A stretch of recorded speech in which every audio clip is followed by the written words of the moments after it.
বিজ্ঞানের একটি শাখা। এন্টোমোলজির বিষয় হলো পোকামাকড়।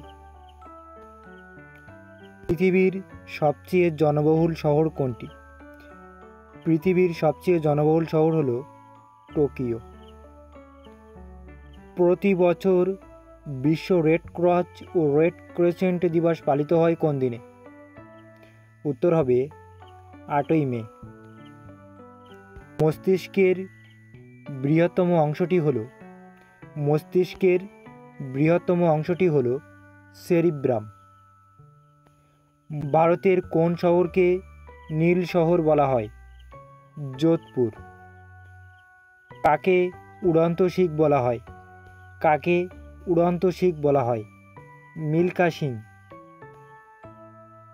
প্রথম কোন ভারতীয়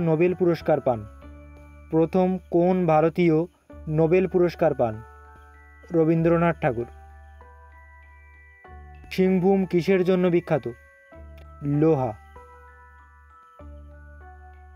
ভারতে কোন নদীর তীরে সবথেকে বড় কয়লা খনি অবস্থিত? দামোদর। রেলের চাকা তৈরির কারখানা ইয়েলাহাঙ্কাতে অবস্থিত। ভারতে সোনার খনি কোথায় অবস্থিত?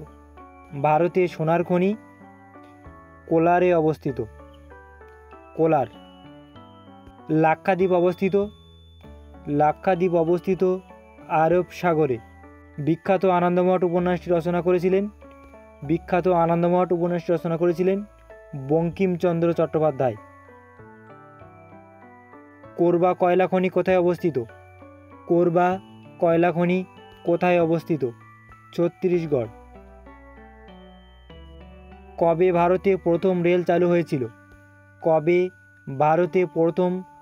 চালু হয়েছিল? 1853 খ্রিস্টাব্দে।